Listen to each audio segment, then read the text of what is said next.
Hello, this is Joe with Career Mentors, and welcome to Mentor Chat. Today we have a very interesting guest of ours, Mr. Balasubramaniam Jayaraman from Ready to Work. He is a soft skills and a corporate trainer, and well versed in the field. Worked with various MNCs and a coach, especially for the students as well as professionals looking to go up to the next level in their career. Right. Welcome, Bala. Thank you. Thank you for taking the time to come to our studio. Right. So, starting off on your personal journey, right? Let's go back to the time where you were making a decision as to what you would like to pursue in life and the passion which you wanted to look at making into a career. I'd like to call myself as pre-Google days, right? Okay. We came from a period when there was no Google. So 97 is when I started off. Just like, you follow your father's footsteps. So my dad was an accountant, so I went into accounting, did for a year and a half, didn't like it, didn't find that passion, which you say, right? And then from there I went into administration, sales administration. That's where for a little bit of, passion towards sales and everything. And then, 2001 is when the bug bit me. I went into sales and no turning back from then. So sales has always been my passion. So the reason why is because I love the way I could influence the decision of people towards the product or the solution which I'm providing to them. Which age did you make this decision?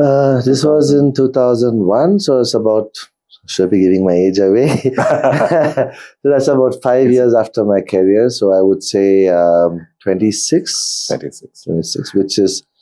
so you're schooling and college? Schooling and college, there wasn't any decision, right? It was just a matter of like follow what the herd was, the herd mentality, right? So dad was a BCom graduate, so I either had a choice between science or commerce.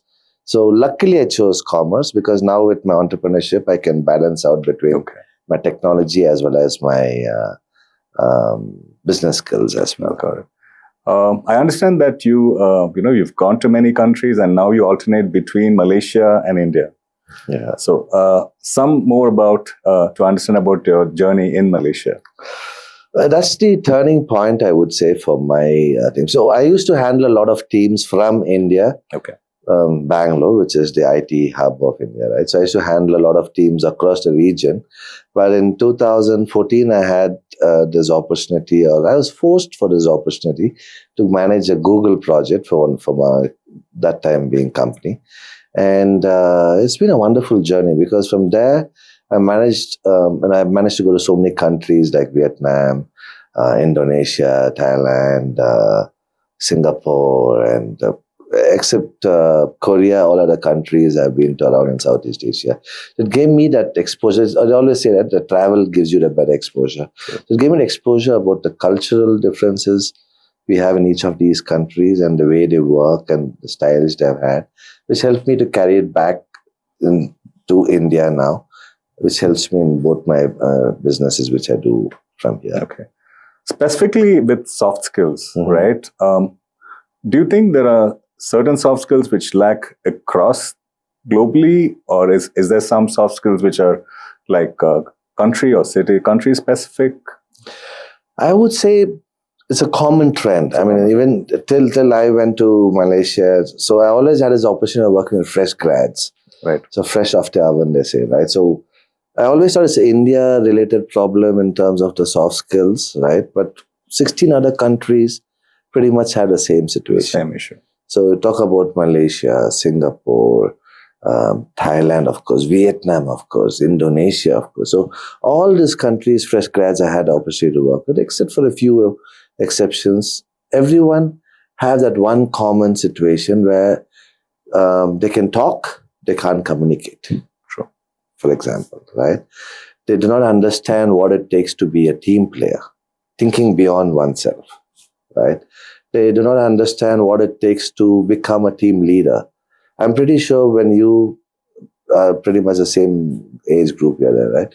We started behaving like leaders even before we became leaders. True. Right? So those are the things which I wanted to inculcate with the next generation. As I say, charity starts off from home. Yes. So I'm back to Bangalore to start off that initiative towards especially the colleges, but of course the corporates, like the first-time managers. Mhm.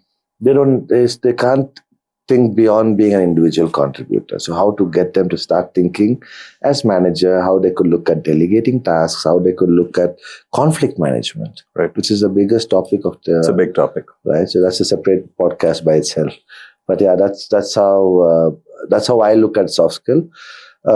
Luckily, India is good at hard skills. I mean, IT or non-IT talk about accounting, advocates, and all those things. It's like a lot of people are doing it there. But I found this as, again, a challenge where India, nobody's focusing on the soft skills part of it. Right. So, two questions I have for you. So, from a perspective of, you mentioned IT, could you know some of the companies you worked for, the organizations you worked for, and what were the case studies or what were the objectives there? How did you help that company in whatever profile? In terms of the training, in terms of training perspective, what was the pain point and how did we come up with a solution? What is the difference we made? See, right now I'm working with one company. Forget about what I've been doing the last 4 years, but this particular company, they want to set up an inside sales team. Okay. Because it's scalable, right? I mean, I come from inside sales teams. So it's scalable. It's also a viable solution where you could look at selling off-the-shelf products. Okay. Right? So they already tried it. They failed. It's not that they did the wrong things. It's just that the management part of it the direction wasn't the right way. So I'm now advising them, consulting them about how they could change directions where they understand what needs to be the KPI and what should not be the KPI. Okay. Right? That's one part of it. And from there, how to cultivate the sales team to start looking at those from a different angle, those leads or those appointments from a different angle. So those two things, which is what I'm currently working on, where I'm not just, so that's why I call myself as Balaji the Coach and not a trainer, is because it's not just about training one time and finishing it off. It's got to be a continuous process, like at least a 3 months, 6 month engagement with that generation to make them understand that it is not about sales anymore, it's about consultation. True. Yeah, today I believe, apart from the different generation gaps that you might find in companies, you have just fresh grads coming out, then you have seniors, and then you have super seniors. You have pretty much, when I was working in a BPO, we had, my reporting, the people reporting to me was something between 21 years to 55, 56 years. So understanding, you mentioned conflict management, you mentioned self-management. So all this is actually a progression from a certain point of time. So you keep updating yourself. Technology changes, you have to change. You go from a self-managed role to a people-managed role, where you have to manage your team and deliver on all the KPIs, right? So if I break down the soft skills, let's say you might have seen, you mentioned you trained only fresh grads, or you would have trained across teams, right? Train across teams. So the latest generation, which is what we call the Gen Z, you're just entering the workforce, I think, right? What would be your opinion as to how we could add value when they enter the workforce, or what are their sort of outlook or their perception in a career path? Very good question, right? So if you remember, I told you that we come from pre-Google days. Yes. Then we had the click generation. Now we have the touch generation. So they have everything that touch, Gemini, ChatGPT, cloud, and they have some. So the learning curve has become shorter for them. Okay. Right? And their learning style has changed. Because information is readily available. Right? There's so much of information. But it's just a matter of guiding them towards the right tools. Okay. Recently, I did a training at a college back at Chennai, where they were from AI and machine learning graduates. They're in the final year. Wow. Right? And for them, if I had to go about it with my boring slides, which is how we learned they things, would zone off. They're just going to zone off. Or even if I go with a YouTube video, they're just going to zone off, right? So I had to bring in a lot of AI tools, which surprisingly even they did not know. True. Right? And I had to bring in a lot of YouTube, AI tools, which will help them to learn faster and become a subject matter expert. Correct. So it's a blessing as a boon as well as a curse. Mm-hmm. True. Because if you do not use it in the right way, like ChatGPT, I know, A lot of children are using it for the question papers and things like that, Yes. right? So if you do not use it the right way, it could turn out to be a curse. So that is where, people like us come into the picture, where we coach them to use these vast knowledge which is available out there Yes. in the right way and guide them the right direction. And I believe, the other part, let's say, if you look at the advent of AI, it increases your efficiency by a lot. True. But at the same time, the dependency on the human, so let's say that from a purely productive viewpoint, you may find yourself constantly trying to keep up with technology. But from a human value viewpoint, it would be what do you bring as a, what value do you bring as a person into your role? For example, in sales, right? A relationship is what actually makes the best salesman. So if you believe that, this product is not for you, you say, this is not for you, right? You don't go for a hard sale. You go for building the influence, building the relationship first, so that at any point of time, the trust factor translates into a bigger or a more valuable relationship, True. right? So your comments on that? This is something which I predicted in 2001 when I chose my career, is that sales, the food industry, and the finance will never be given to AI. Right? Okay. So there's so many startups which came with saying, you go you got a kiosk, you put in your money, you get like ready-made hot idlis and dosas. Bangalore's got a couple of those. Never kicked off. True. You never give an AI your accounting, You don't know what it's going to do with it. bank accounts. You're never going to automate that, right? True, yeah. It still needs a human touch. That's what I'm trying to say. Like a Rameshwaram cafe or whatever cafes you talk about, bigger names as well. The food still needs to be prepared by a chef or a cook or whatever you want to call it. And sales. People buy from people. No matter what bigger company you have, let it be an Oracle or a Google or a Microsoft or Ready to Work, people buy from people. True. So there's no way you're going to go on to Oracle and say, I'm going to pick off. You might pick up the basic stuff, right? Like an AWS, you could pick up the basic cloud and all this thing. But at the end of the day, you still need that human touch where, you have an account manager take care of things. So AI, as it's rightly being, as of now, that's how it looks like. It takes care of all the mundane tasks. Okay. Repetitive, right? So I don't want to be, let's say, entering my contact details. Today, somebody gave me a card, right? So I have a AI scanning tool, which I just use it and I save it. The idea is to save it on my mobile. True. And I gave back the card. I said, I don't need this card because I already saved it. Saved it. That helps me. Yes. So imagine I meet 200 people in a day and I get 200 cards. Me entering that saying, A, B, C, D, E, F, is just going to get my fingernails rubbed off. True. So yeah, AI is something which will help you to ease out your life.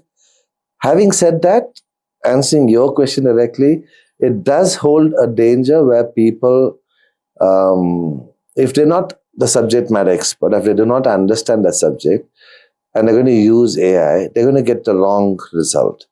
Correct. Right? So it is a double-edged sword. You got to be careful about where and how you use AI. So AI is mostly used for convenience and efficiency, but you should know what outcome you're looking for so that you're able to... Absolutely.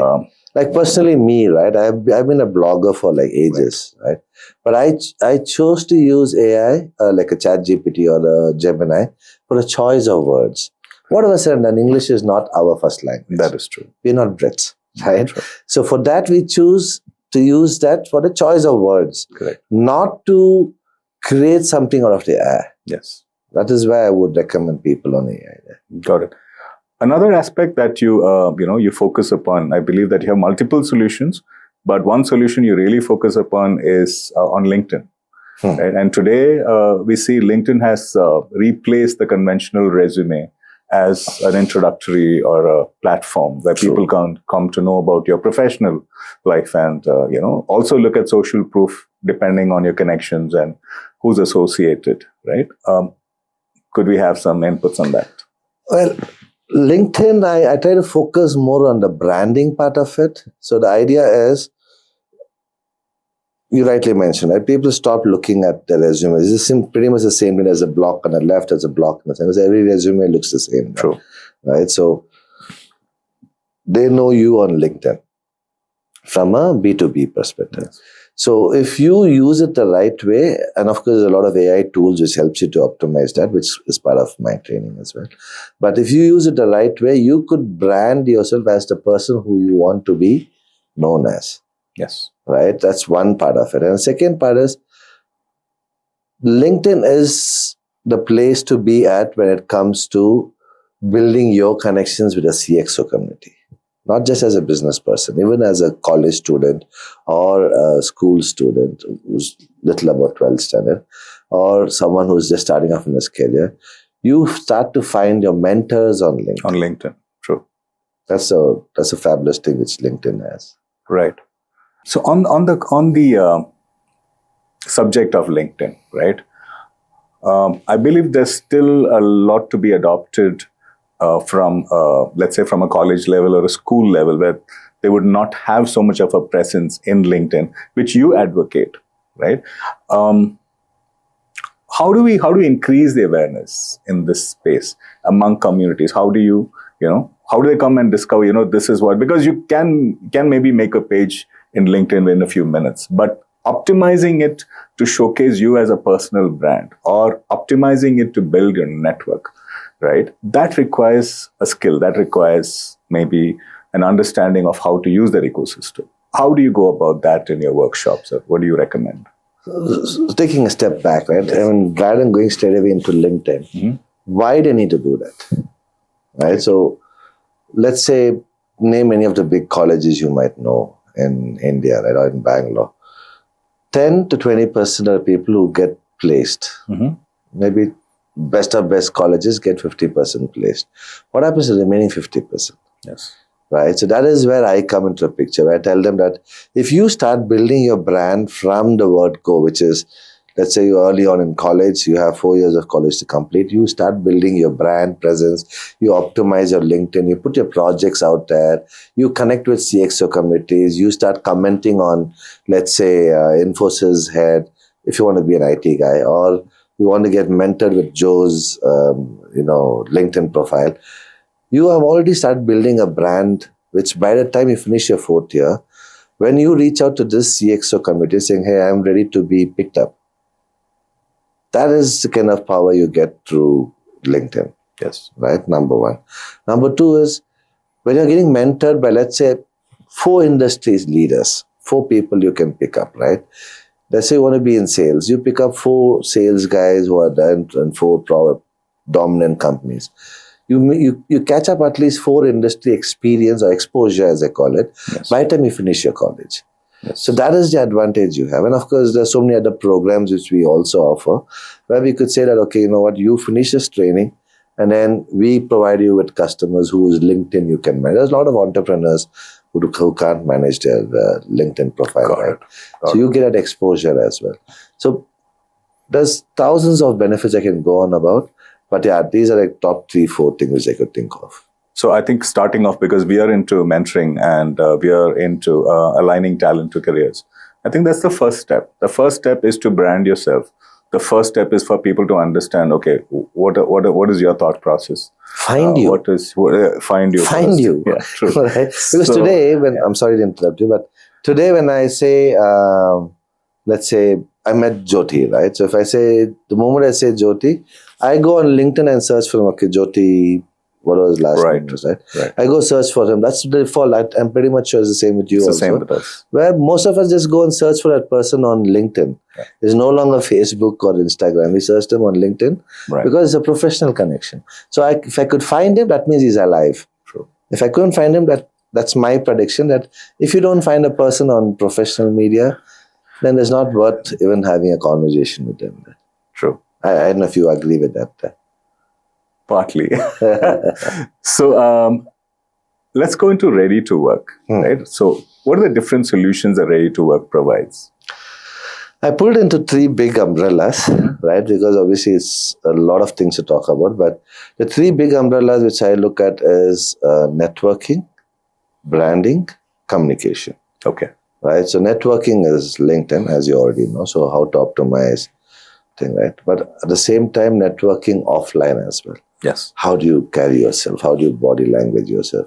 How do you choose the right words? Yes. When in events and things like that. So that's networking. But branding could be the way you dress up. Like, in Malaysia, it was so hot. I still used to wear a coat and thing. They used to call me like a gila guy with, gila in Malay means mad guy, right? Okay. A gila with coat and suit. Because it's pretty hot. It's only hottest. Wow. But I said, that's my brand. I can't help it. I used to cycle. That's the worst part. So I used to cycle with my coat and everything. I'm like profusely sweating. But, of course, there's aircon inside and I chill out and I make sure that I carry myself in the right decor. But yeah, so that's the branding which you could, like Balaji the Coach. Everyone knows me as Balaji the Coach now. So that kind of thing, the branding part of it. Communication, there's a whole spectrum of things which I provide. So it's not just about verbal or written. Obviously, there's a lot of AI involved in the written part of it as well. Mm-hmm. But it's also about how to communicate peer to peer. Yes. So what I like to call as how to be a team player, how to think like a team leader. So a lot of the new generation workforce do not understand that you can't build an empire by yourself. Yes. Right? Collaboration. If the Oracles and the Googles of the world need to collaborate to give one solution to a customer, what are you and me? True. Right? So you need to learn how to collaborate. You need to learn how to adapt to the environment. Yes. You need to learn how to, change gears if things are not working. Yes. I don't blame them. It's that the generation is that way. But I think these are the key things which I try to work on in terms of the communication skills about how to start thinking and working like a team player, how to start thinking like a leader even before you become a leader. And sales. So I can help them sell over the phone. Right. So that's few of the key things which we provide. Okay. So from what I understand, so entrepreneurship is a big area today because again, as you mentioned, with the advent of AI, there is a lot of chances that the availability of the conventional employment may decrease over the period of time. So. And the value that you see in an education may not translate to that level up by the time you graduate because maybe the situation has changed. So in your workshops, how early do you start, teaching leadership, entrepreneurship? How early can somebody join your course or get mentored by you? I've had students who have been in their 10th standard. Okay. Right. So for them, you might be asking, what's a team for them? So team for them would be, let's say he's a cricketer. Mm-hmm. Most of the kids play cricket, football. So that becomes a team. The parents back at home becomes a team. Right. So it could be something. Your family is your first team. Actually. First team, right? So, something as simple as making your bed when you wake up in the morning is a team effort. Washing your mug after a cup of coffee is a team effort. Thanking your parents. How many of them do that? They don't get up in the morning and say, thank you, mom, thank you, dad, for this wonderful day you've given me. Right? So that could be a team play. So I've had students who are from 10th standard itself. Now, of course, they've groomed them to now they're almost like 12th standard and first year degree and things like that. But yeah, I would say anywhere between 10th onwards because a little bit of maturity comes in the way they discuss things. Yes. So it becomes easy. So the earlier the thought process starts, let's say the 10th standard, because anyways they have to make a decision to stream out into a particular, path from the 11th, right? I think that would be a very good age to start working on yourself, maybe get some clarity on what you would like to do, start talking to people. And I think it's also the soft skills. I mean, see, for the career consulting, we know there's a lot of people who do the career consulting part of it. But more than anything else, for them to start realizing that they're not alone in this world, no matter what they become, they work for themselves or they work for someone else, they still need to work along with people. That's true. Which is very, very clear. And the reason why I'm saying that is most of this new generation is Navibru Namagobru, which means most of them are like single kids, right? So they don't have a team to work around with. You have siblings, I had siblings. We had that thing of fighting off with people, with our brothers and sisters. Conflict happens. But we manage that conflict and we move on. We never killed anybody there. True. But this new generation, most of them are single kids. They don't understand what it takes to work with a team. To work with the team. I think that's a skill set that has to be developed. That has to be developed. Quite well. Before we had a lot of sports, we were exposed to a lot of Now team, it's only the sports is virtual. virtual. Okay. So great, we covered. So in terms of the workshop delivery, so what sort of model is it? Is it limited to in-person, or do you have different modes of delivering the... If you ask my preference, it's better online because the whole world is going online. Got it. Right? With Corona coming, I mean, I was advocating, you're advocating about education, but I was advocating about office being a waste of space. Right? Because even my business is born the cloud. Whenever I have any employees, I tell them you work from wherever you're, whichever part of the world. Okay. So I don't advocate office as space. So with Corona now, it is being even more accelerated. A lot of companies which do not want their employees to come to office. So online is what I would suggest, because that's when you'll understand what it takes to be online. I'll tell you one simple example. Right, I recruited someone for a very big IT firm, Wipro. 4 years he's been working. Till date, he hasn't been to office. His laptop reached him, right? And he's been working remotely for the last 4 years, doing his job properly. I mean, 4 years in Wipro, it means he's been doing his job properly. Yeah. And he's never met his manager, not even a cup of coffee. Okay. Right? So that is the power not met his manager in person, maybe. Nah, not met maybe over the Zoom call or whatever. That's true, but never met him in person, right? Yeah. But 4 years he's been working in Wipro, which is a sign that if you have the right mentoring and the right mindset, you could get the job done from anybody, anywhere. So it's not necessary that you have to get into an in-person sort of. It can be delivered. That's what I advocate. True. Okay. Might be true, might be wrong, but depending on which industry and what you are. Like a manufacturing guy, he can't do cutting glasses remotely. Right? That I understand. But someone who is more like an IT or a white-collar job, he could be looking at. Right. So that mentoring should start off earlier. As early as possible. Right. So apart from all the serious stuff, Bala, right, I understand that you are very much into bike riding. Right? Let's talk about that. That's a different facet of your personality. I like to call myself as a trainer on wheels. Okay. Hopefully I create an ID very soon at one. But I've always been a biker. I think from way back in 97, 98 itself. When I got my first bike, I used to do a lot of, I think the first year I finished about 40,000 kilometers on that bike. Wow. It was a Caliber, Bajaj Po bike. Bajaj Caliber, but I did like a lot of travel around South India, especially there. Okay. Now I have a very small bike, Super Meteor 650. I've seen that. Yeah, it's very small. Very small. I actually pity it because someone else it's like a horse. Somebody else would look like a horse, but for me it looks like when I sit on it, it looks like a small pony type stuff, thing. But that's I still go with the trainings I spoke about in Chennai. I went on my bike there.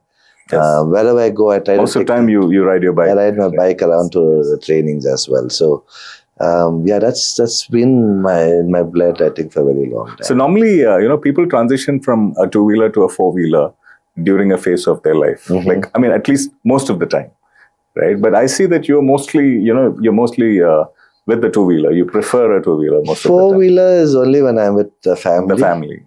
Right, like me and my wife and my son, then we worry about the four-wheeler. But luckily now I don't have a four-wheeler thanks to the traffic here. But otherwise, two-wheelers always been my remedy. I mean, if I'm feeling too stressed out, I just take the two-wheeler out, go for a ride, come back. That's your de-stress solution. Okay. About your son, how do you mentor your son? The charity starts from home.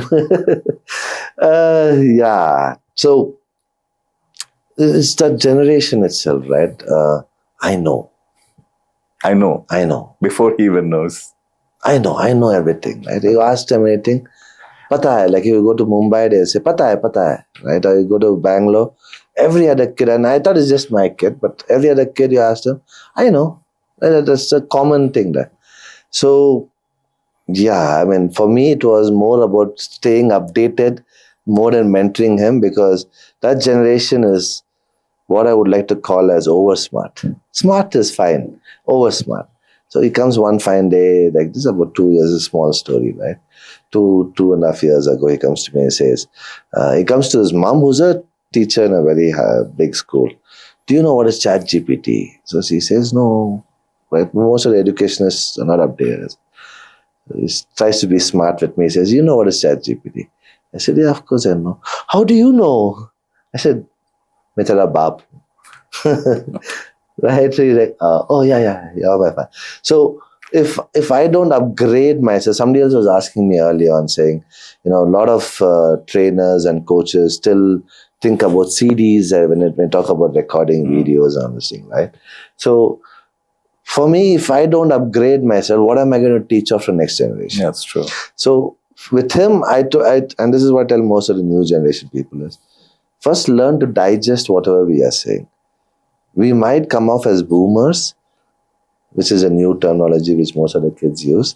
But first digest. Who was telling anything? Learn. You learn, you listen, then you talk, then you sell. Yeah. Which is my sales training, as I say. You first listen. Yeah. You might be a guy's rambling, ranting, whatever he's doing. Just listen to him. True. Listen to his whole conversation. Then you digest that first. Correct. And then give a solution rather than just jumping into it. So as far as mentoring with him goes, it's a fun by itself because he's stuck with me round the clock at home. So we have those conversations where I give him the small tidbits. But I think the advantage with the new generation is, I say as advantages, they can parrot talk. So you tell them something, they go out to their friends and they sound off like as if they are gyan there, right? They go and they go tell her, you know what, this one, that one. Okay, interesting. So they learn it from you and then go and tell their friends. Okay. So that, which is fine for me. At the end of the day, as long as the knowledge is being passed on to the next generation, I'm fine. So he talks to me about stock markets, which I'm not very good at. So he come to me and say, this stock is going good, this stock is invest in this, invest in that, which I learn from him, which is fine. But at the same time, I try to mentor him to, he's more salesy.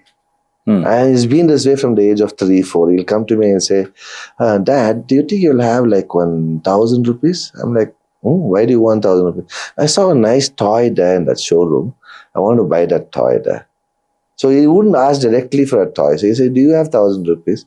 If I say yes, then obviously I can afford to buy him that toy. So that kind of salesy guy, very shana boy. So I need to mentor him in the right way so that with the parents is fine, but he steps out to the real world, it's going to be a different ball game altogether. I think that, there was this saying that nobody cares how much you know until they know how much you care. So that was true for our mentors, our teachers, because I was bad in maths, I was bad in chemistry, but I like the teacher very much. So it is for the teacher that I pass the subject, right? Even though I don't like. So I think that made a difference. Our teachers, they know about our personal story, they know about the journey, they know about our families. Today, that is transitioned to maybe just knowledge, maybe just confined to a certain, a certain outcome, maybe marks, percentage, stuff like that. So I think that is something that we have to bring back into the ecosystem. I completely agree with you. So during our days, the golden rule was treat people the way you want to be treated. True. Right? Where I say the platinum, that's a golden rule.